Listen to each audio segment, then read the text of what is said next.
Hello, everybody, and welcome back to the closing ceremony for this year's conference.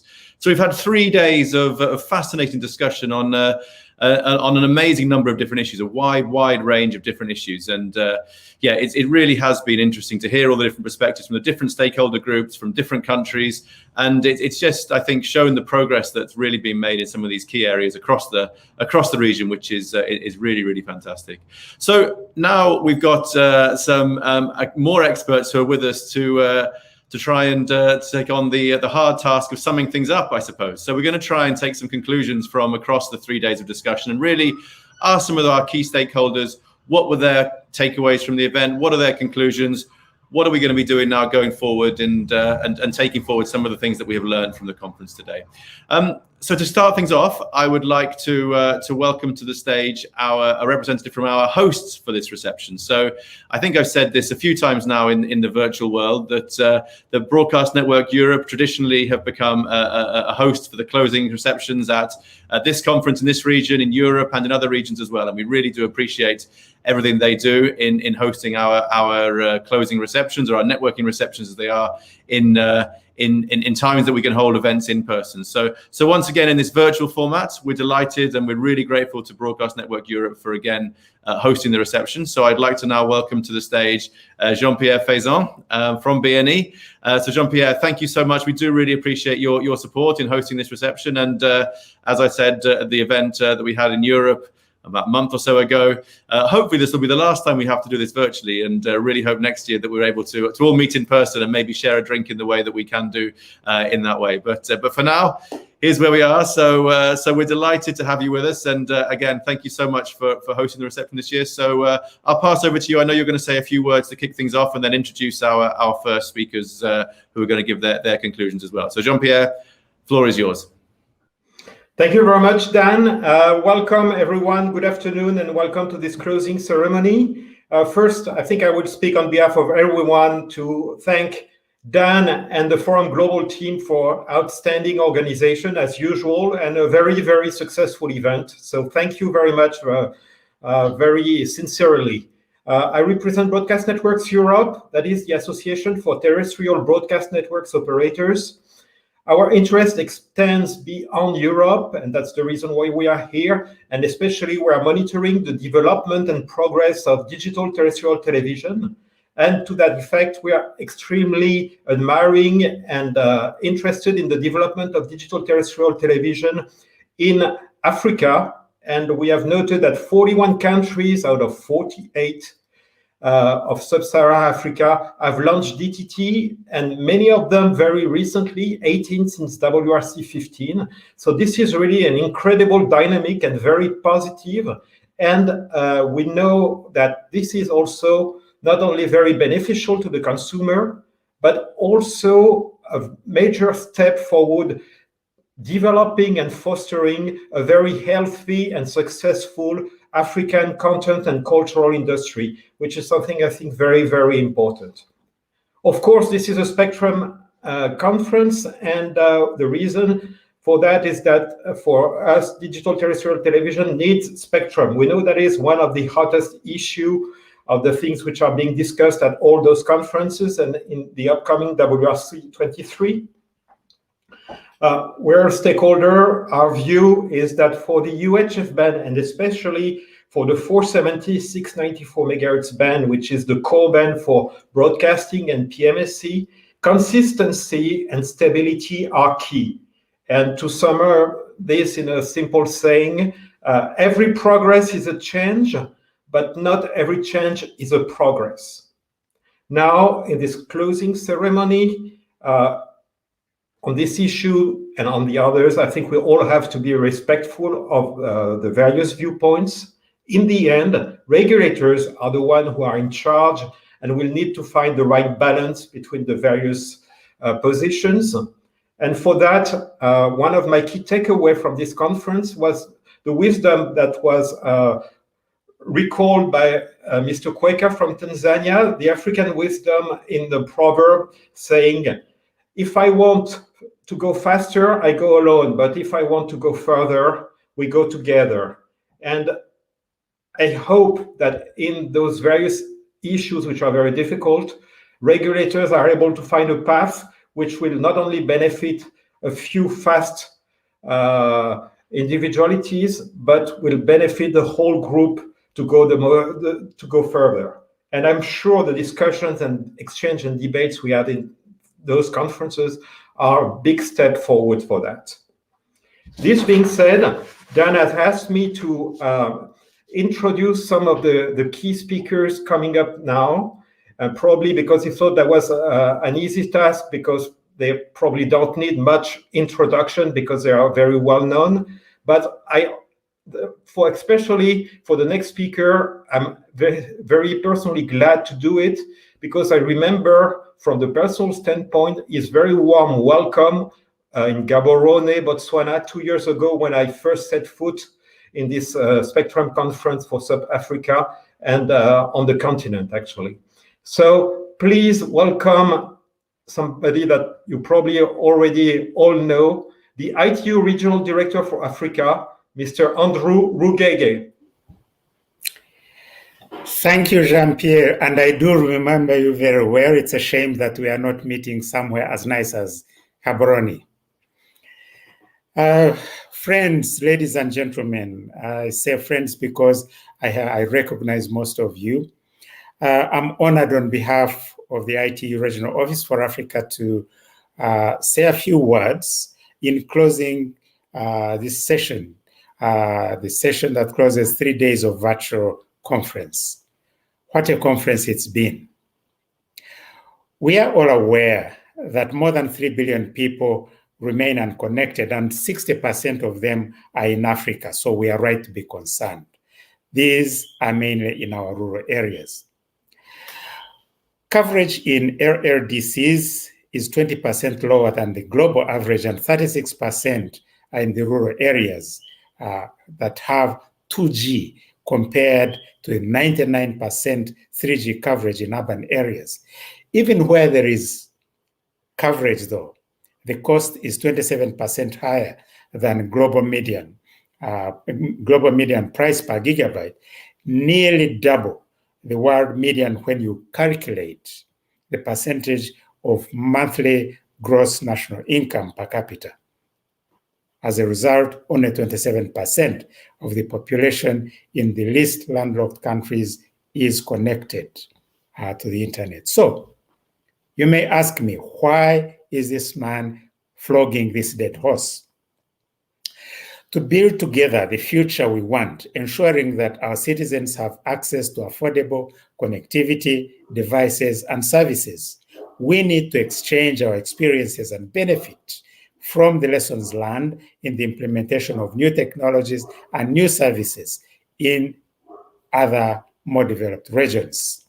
This is what we've been doing in the last 3 days, and I want to thank Forum Europe and Forum Global for bringing together the best minds in the world with our policymakers and industry leaders in order to find winning approaches and synergies for all the stakeholders. Different technologies, methodologies, and approaches have been discussed many times over. It is, I'm afraid, taking too long, and our people are out of time. So, as the ITU Regional Director for Africa, and as one convinced that effective management and use of spectrum is key to Africa's digital transformation, here is my wish list. Accelerate the development of an African harmonized continental strategy for the implementation of 5G by the end of this year. No pressure to you, Atu. Test in the African context and operationalize 6 gigahertz for broadband, given the benefits that were outlined earlier in this conference. And third, recognize there is no one technology that can satisfy the need in Africa, and give serious consideration to such technologies as TV white spaces, as millimeter wave, HAPS, and others. Be creative and look for innovative ways of funding meaningful connectivity, since financing is the elephant in the room. Embrace collaborative regulation, a people-centered platform bringing together regulators, policymakers, private sector, and other stakeholders. And I take note of the comments that were made a few minutes ago by Jean-Pierre about regulators having to make decisions. I want regulators to call you and call others to the table so decisions can be made. And lastly, prepare and participate fully in WRC23 and protect Africa's interests. Finally, dream with me for a moment, if you will. Picture in your mind a scenario where all African countries agree to provide operators with free or close to free spectrum for a period of X years to roll out connectivity everywhere. Use universal access funds to fund regional manufacturing of subsidized devices. Provide free community-based capacity development for all ages. We usually say to young people, but all ages. These together, creating a critical mass of internet users and therefore tech consumers and creators, bringing down the cost to the levels of the developed countries. You may wake up now. I'm sure it is not such a far-fetched dream.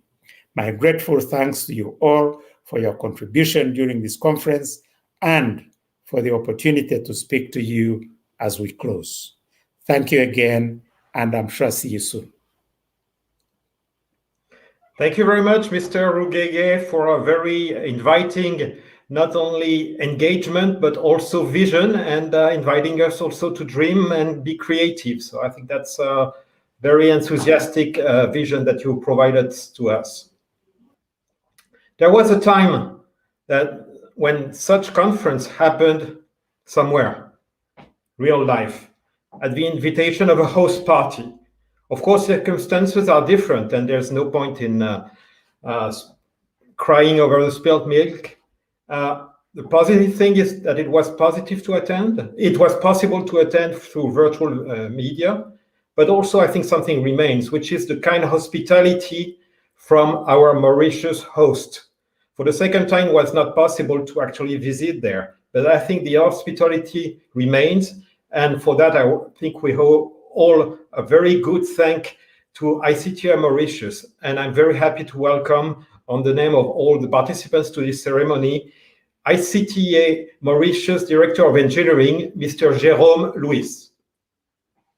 Thank you. Thank you very much, Jean-Pierre. So, well, all participants, good evening. It is with great pleasure indeed that I accepted the invitation from Forum Global to address you all at the closure of the 6th Sub-Sahara Spectrum Management Conference. Last year also, the ICT Authority, the regulator for ICT sector in Mauritius, had the opportunity of associating itself with this key event for spectrum managers, operators, and manufacturers. Once again, the conference has had to take place virtually due to the COVID-19 pandemic. And we hope sincerely that the next conference on our continent will take place as an in-person event. Nonetheless, the discussions have been fruitful, and I'm sure that each participant is taking away key information to improve the management of the radio spectrum in their respective jurisdiction.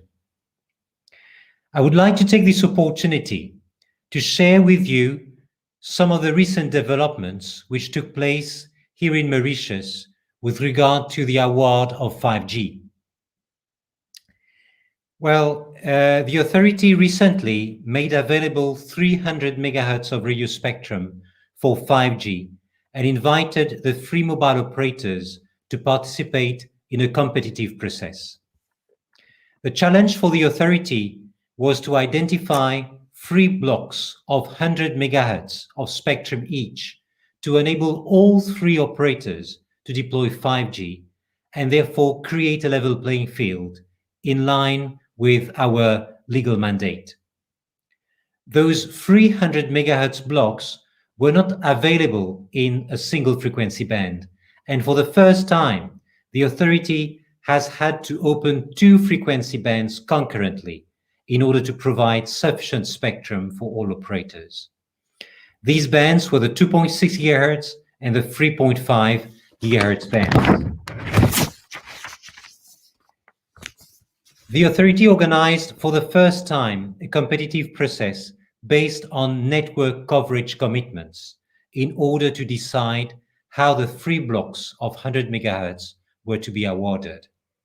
This novel approach adopted by the authority contrasts with traditional spectrum auctioning used in most developed countries, where operators have to bid on license fees. This type of auctioning is often criticized as detrimental to infrastructure deployment. With the awarding process adopted for Mauritius, the ICT authority aimed to promote competition, drive investments, bring about a level playing field, and encourage an innovative approach. The authority recognizes that a robust 5G infrastructure is the foundation for inclusive economic growth and competitiveness. Ladies and gentlemen, conferences as this one are of utmost importance for the advancement of the ICT sector in Africa and around the world, as they enable us to learn from each other's experience, share ideas and best practices. Our wish is that we continue to benefit from such events and from the experience of the excellent resource persons, without whom the Sub-Sahara Spectrum Management Conference would not have been possible. I wish to thank all the resource persons, the organizers, sponsors, and all participants for their contribution in making this event a success, and I look forward to meeting you in person next time. We hope, as Jean-Pierre was saying, that the dream of bringing this conference to Mauritius will finally become a reality. I thank you very much for your kind attention. Back to you, Jean-Pierre. Thank you very much, Jérôme. Thank you very much for also this very interesting information on how progress are being made, incredible progress are being made around 5G in Mauritius. And thank you once again for your kind hospitality. Dan, may I bring back you to the floor to launch the discussion with the industry specialists?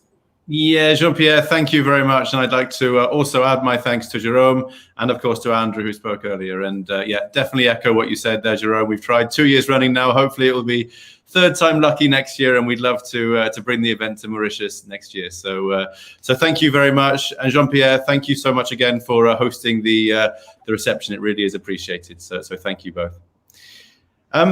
So next, well, I suppose now we've heard from some regulatory perspectives on their conclusions. So now we wanted to hear from a selection of different industry stakeholders.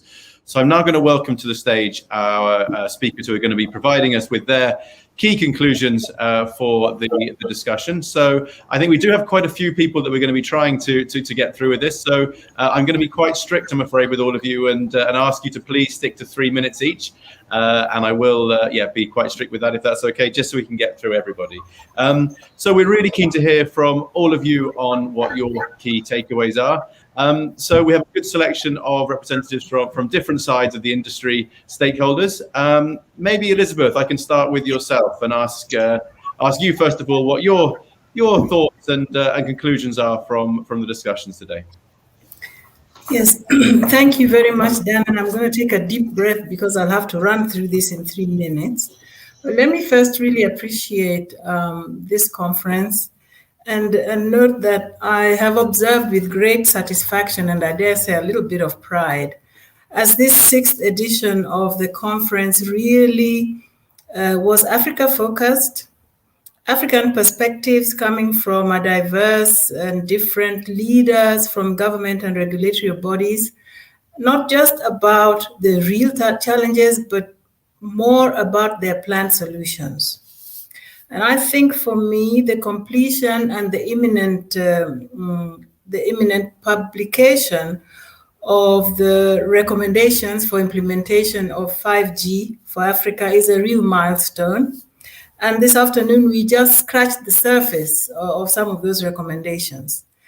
And a key takeaway for me, a moment that I felt was a highlight, was to hear from an African operator, one of the first adopters of 5G, give us tangible experience that is taking place on the continent. So a successful implementation and uptake of IMT 2025G in Africa is a primary interest of Qualcomm. And in this regard, I take away the 4 key recommendations that came out of the session we had on implementation from the panelists. And the first one being that we need to take this whole recommendations to a true policy conversation that looks at implementation. The term I heard was move from paper to pavement. The second recommendation was the importance of having a multi-sector consultation discussion. And I heard from the panel health, education, tourism, and ports as the key sectors that we need to engage. Thirdly, recommendation of the conversation of having a government as an anchor tenant and a regulator and operator engagement because of the peculiarities of spectrum licensing for 5G.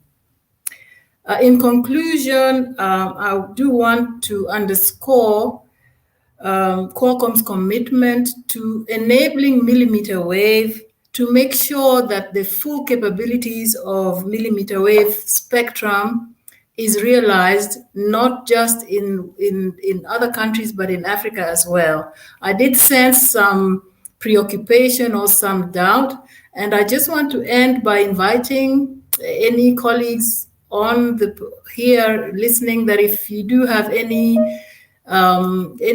nagging questions, please feel free to reach out to me and we can provide some additional technical information that may allay your fears. And with that, I think my 3 minutes are over. What an excellent conference. Thank you very much. Thank you, Elizabeth. And that was bang on time as well. So thank you very much. Really appreciate that. So thank you. And some great words to finish things off as well with some conclusions there. So thank you. Natalia, maybe next I can pass to yourself to give us some of your final thoughts from the satellite perspective. Oh, Natalia, you're on mute.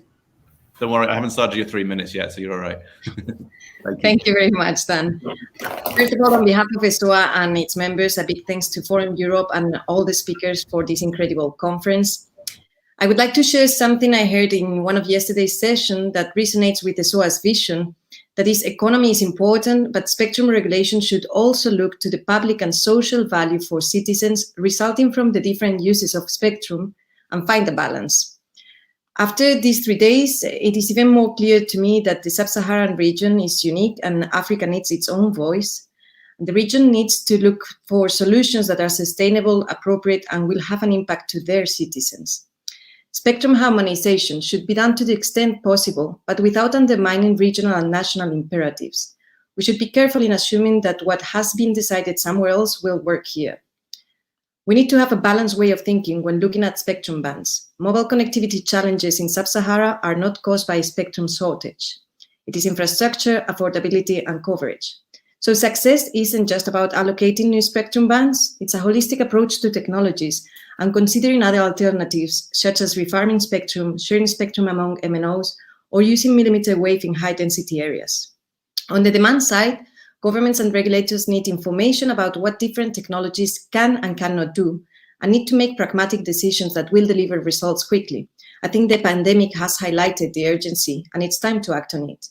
On the supply side, enabling regulatory regimes, which include blanket licensing approaches or ensuring regulatory certainty around licensing fees and access to spectrum, are essential. We need that to foster continued investment into new, affordable, high-capacity services, but also to ensure continuity of essential services that are relied on, such as broadcasting, internet, and safety on live services. By drawing on the synergies that satellite and terrestrial technologies provide now, Africa can deliver its 5G vision and, more importantly, connectivity for all. Connecting rural and isolated areas is about bringing education, health, and economic growth to the region, and bridging the different social and gender divides. And this cannot be overlooked. It's not about having second-class solutions, it's about having solutions that are timely, economical, and effective. As we emerge from COVID, there is a risk that we simply revert to the plans that we had before without learning the lessons of the past year and a half. And that cannot be. There's a saying, and they say humans are the only animals that trip over the same stone twice. When it comes to connectivity decisions, I really hope we will be the exception, because I think we have an opportunity to make it better. And I think it's a moment to be bold, creative, and daring. So I really thank everyone for this very successful conference. And we are always available for any questions or any exchanges that you may have. Thank you, Natalia. And again, perfectly keeping to the 3 minutes and giving us some excellent conclusions there from the satellite side. So thank you. Really do appreciate that. So we've heard from Elizabeth from a mobile perspective, Natalia from a satellite side. Next, maybe I can ask Guillaume to give a few thoughts from an unlicensed perspective. So Guillaume, the floor is yours. Thank you, Dan, and good evening, everyone.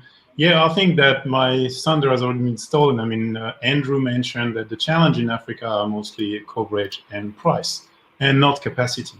And as Natalia said, it's not a case where throwing more spectrum at a single solution is going to help. But that should be seen as an opportunity. Let's look at the different solutions and how they can complement each other. And in places where you have no infrastructure, every one of these solutions should be given a chance to close these gaps. So we need satellite operators, we need MNOs, we need community operators, as was mentioned in the recent consultation in Kenya, and we need people themselves to be able to deploy their own solution, for example, through Wi-Fi. Now, if you translate that to spectrum, it's pretty clear what is needed for each solution to flourish. I mean, satellite needs stability and long-term perspective on spectrum. That's very clear. 5G is clear. They need one priority band, and operators need to have access to low band, mid band, and high band. And in mid band, they need 100 megahertz of spectrum. So as Mauritius did recently, there's a need for 100 megahertz, and then let's see whether this network develops or not. And then finally, on the community network and an unlicensed network, there are equipment available and people ready to develop them, to deploy them. And all is needed is for regulators to open the 6 gigahertz band and the 60 gigahertz band. So opening the maximum door, making sure that people are free to innovate. And with this kind of approach in mind, I'm sure we will identify which solution works best in which area. And it's likely going to be a combination of this solution. If you think of very rural area, you could have a satellite backhaul and a Wi-Fi access point, or you could have a satellite backhaul and 5G base station. And this kind of combination of solution is possible because precisely in Africa, it's all about coverage and price and not about capacity. So let's identify priority bands for each solution, and then we will find the best solution. Thank you. Guillaume, thank you very much. And yeah, great to hear those final thoughts from yourself too. So thank you. Next up, Cesar, let's maybe turn to yourself and same question to ask you what your key takeaways and your conclusions are from the event. So the floor is yours. Thank you. So first, many thanks to you, Dan, and the team at Forum Global for organizing the event. We've been able to listen and participate in very stimulating sessions. And I think every year, this conference is a great opportunity to discuss spectrum matters in a candid way. And I think this year has not disappointed. So for these final remarks, I would like to focus on INT, of course, and on the mid-bands. So the mid-bands are key for mobile services. They offer good coverage and they offer good bandwidth. These characteristics make them ideal for provision of continuous mobile coverage on unpopulated areas. So mid-bands also work well to provide fixed wireless access in areas where there is low penetration of fixed broadband. The frequencies below 1 gigahertz have better propagation, but the bandwidth is smaller. The millimeter waves, they have huge capacity, but the propagation is short range. So the mid-bands are the sweet spot. And there are two particular mid-bands that we have discussed a lot this week. This is the 3600 to 3800 megahertz block and the 6 gigahertz band. So the first one, the 3600 to 3800, this is a band that is being used in many countries globally for 5G. It benefits from large availability of devices and large availability of network equipment. And it also benefits from a growing pool of expertise at vendors and at the operators. All this is helping drive the costs down.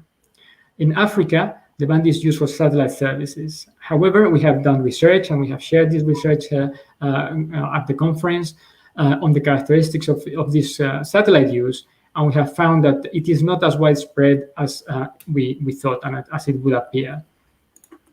So I think this is an important fact because it may well be possible to share the band between satellite and mobile use, or to migrate satellite users to a different part of the band, of the C-band. And this, in fact, is already happening. In Nigeria, the NCC has taken the first steps towards migrating the satellite users in the 3600 to 3800 block. The frequency is about 3900 megahertz, and they also have the goal of releasing this band, this 3600 to 800 for mobile later this year. 6 gigahertz. So this is also a hot topic right now. So some countries in the Americas, they have chosen to allocate the band to Wi-Fi. We do not think that this is the best choice for Africa. And the fixed broadband connectivity in the continent is still very low. So in my view, I think it is more important to improve the home broadband penetration than to increase the Wi-Fi speeds at the homes. And I'm saying this, and please remember that Huawei is a Wi-Fi vendor just as much as a 5G vendor. In any event, when we look at the 6 GHz band, we do not think that the entire band, which is 1,200 megahertz, should be allocated to Wi-Fi. We think a better option is to balance the needs of the Wi-Fi users and the mobile users. So we have at ATU, we have agreed a recommendation for unlicensed use in the lower part, but also the African region has proposed the upper part for IMT for consideration at the WRC. So we think this is a good balance. And just to finalize and to wrap up, so the mid-bands are the frequencies where we have high capacity and wide coverage. So this is why they're important for mobile, but we recognize they're also important for other services. The allocation decisions between these competing services should be based on evidence of use and evidence of demand, and on assessment of the opportunity costs. The decision should not be rushed, and the WRC23 is where these decisions will be made. So let's try to work all together to make these decisions the right decisions. So many thanks, and I look forward to seeing everybody in person next year. Cesar, thank you very much for those words. Really do appreciate that, so thank you. Let's come back and have another satellite perspective then, I think. So Mohamed, maybe I can pass over to you for your final thoughts. Thank you very much, Dan. And first of all, I'd like to also thank Forum Europe for organizing this very useful forum for us, debating and learning from one another. Intelsat thoroughly enjoyed and found this beneficial. So what have we learned from this week, from the distinguished speakers, and both from the industry and the regulators? We learned that the balanced way of thinking when looking at spectrum bands is needed. What works for one region might not necessarily work for another region. So a balanced approach to cater for wide geographical areas, but also the ultra high speed capacity. For sure, success isn't just about allocating new spectrum bands. Listening to the Wi-Fi debates and the other sessions, it is also important to note that for the foreseeable future, the dominant mobile technology isn't going to be 5G. I'm sorry to say that, but the facts state that it's 4G in Africa, and Wi-Fi will certainly play a bigger role in this region. So adding more C-band spectrum is not the answer to the mobile challenges facing sub-Saharan Africa. In order to bridge the digital divide, we believe that regulators need to take into account all technologies and also allow them to grow to meet the 21st century connectivity challenge. So we have seen that one size does not fit all, and every region is different, and regulators need to be mindful of this.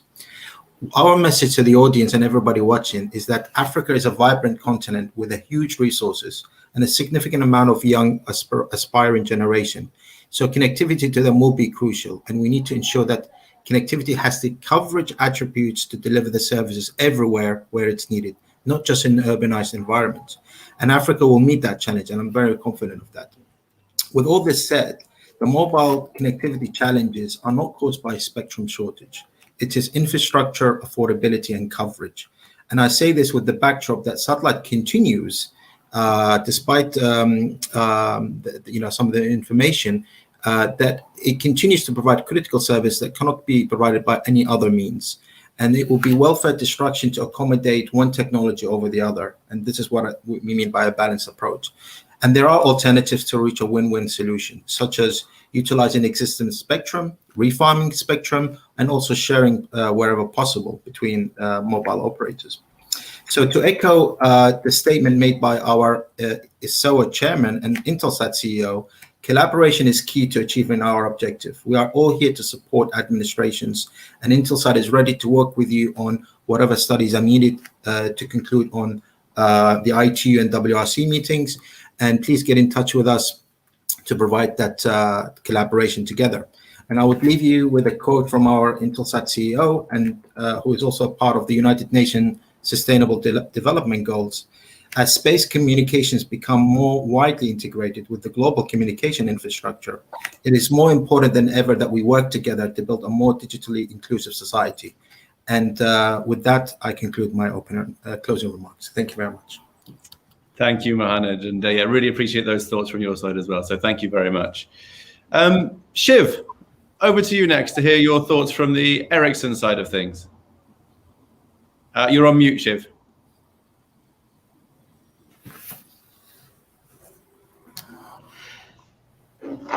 Thank you, Dan. Thank you very much for this opportunity to make some concluding remarks. As friend Elizabeth Megwala noted in one of the earlier sessions, we should get past spectrumies and speak English.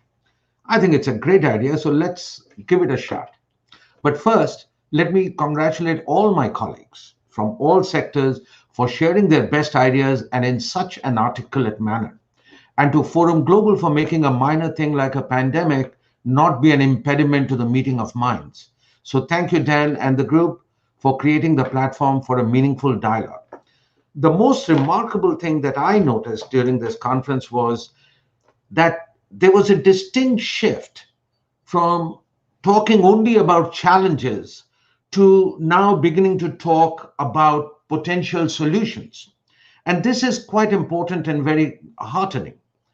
The key question for all of us, particularly in the policy, among our policy and regulatory friends, is how to make optimum use of spectrum in a manner that serves current and future societal goals. And these goals, as has been discussed very well, are A, bridging the digital divide to include those who are marginalized, both in the economic and the geographical sense. And so we need to focus on coverage and affordability. And of course, how do we enable widespread economic development, which has its own benefits from all kinds of dividends, including the peace dividend? Very, very important. But since spectrum is the lifeblood of all that is mobile, identifying spectrum is the first step. But of course, identifying spectrum is not enough. It must be made available to industry players, mobile operators in particular, for it to be put to use so that the promise of the technologies can be realized for social good. They need to look also, when dealing with spectrum, our policy friends, at the opportunity cost of identifying spectrum for one service or another, and for whether it should be identified for licensed or licensed spectrum use. As everybody agrees, one size may not fit all, but we have to be very focused on understanding what are the potential benefits of it, making a decision one way or the other.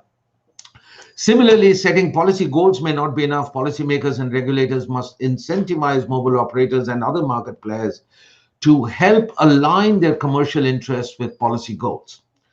I was delighted to note that there was a wide consensus on the importance of spectrum and policy harmonization, of technology neutrality in assigning spectrum, and of cooperative and collaborative policy making, not merely between countries, but within countries, between various industry sectors that we are hoping to grow as a result of the deployment of 5G and other technologies.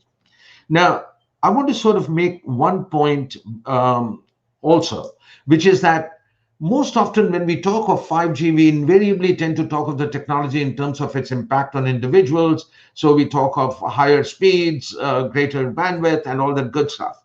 But if you look at the history of technology, you will notice that apart from the few early adopters, a new technology is almost invariably first adopted by industry, and for quite obvious reasons. Industry wants to exploit the efficiencies and productivity gains that the technology promises. 5G is no different. Shiv, I'm sorry, I'm going to have to ask you to make your final conclusions. Yes, and the point that I was going to make was that Africa needs to, and African policymakers need to recognize that with 4.0, Industry 4.0, we are going to see a reconstitution of global value chains, and positioning oneself by making available the conditions where firms can work and play is important, because we need to be part of the global distribution, production, consumption chains. And I think the African regulators are very thoughtfully looking at that, and I wish them the best. And thank you once again, Forum Global, for making this dialogue possible. Thank you.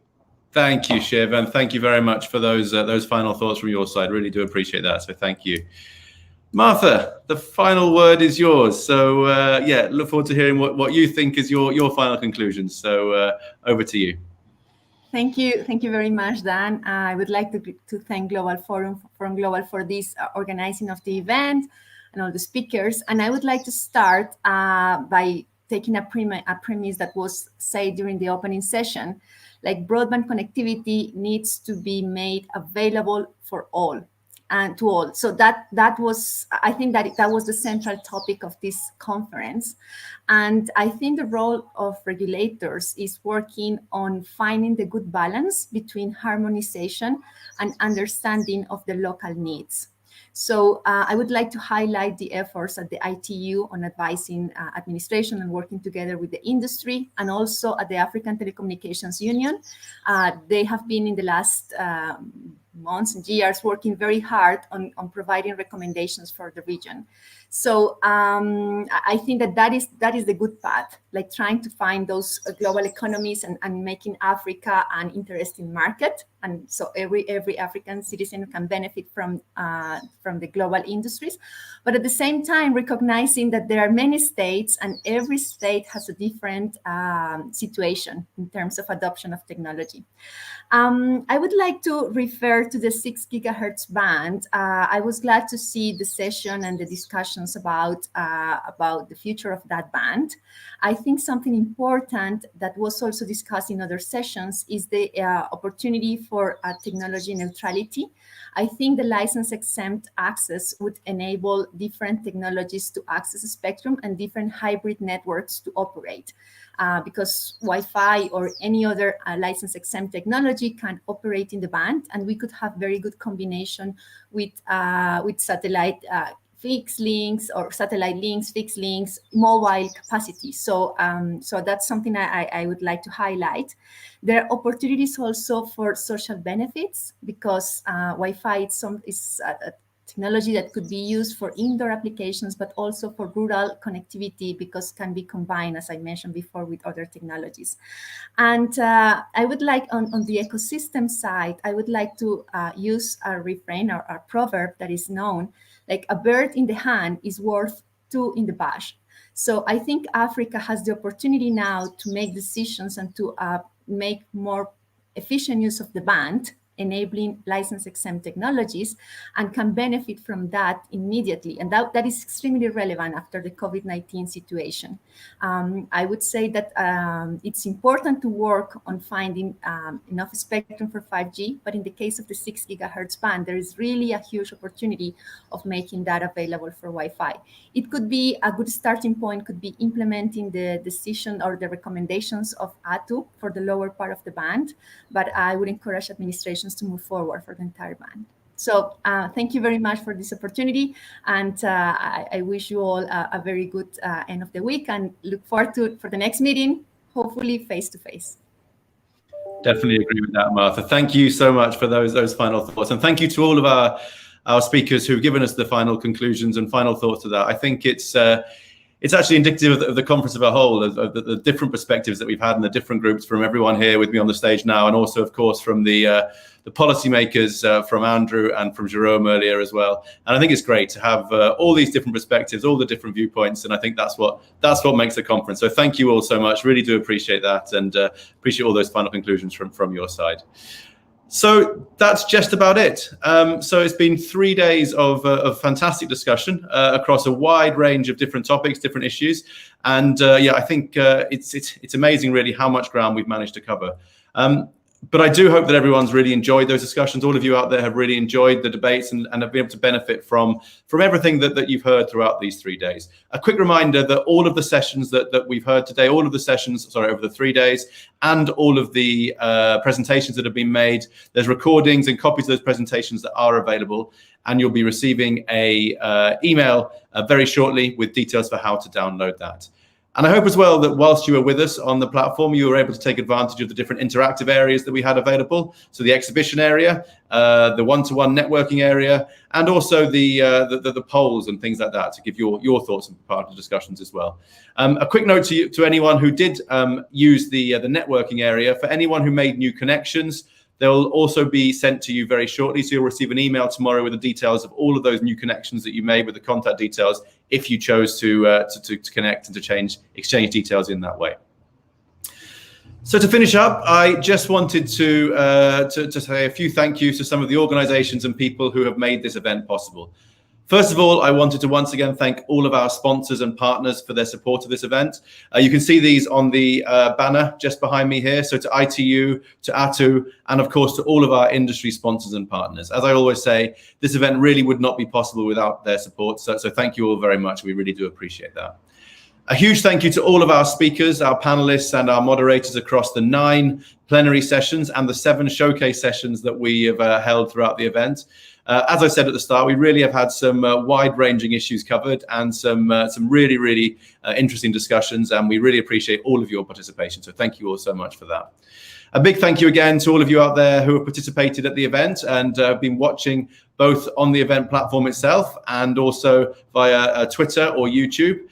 Thank you particularly to those of you who've got involved actively during the discussions via the chat. We've had a very lively chat room running throughout almost all sessions of the event, I think, and the questions have been a big part of the interactive nature that we've had for the discussion. So thank you all so much, and your contributions really were appreciated during those as well.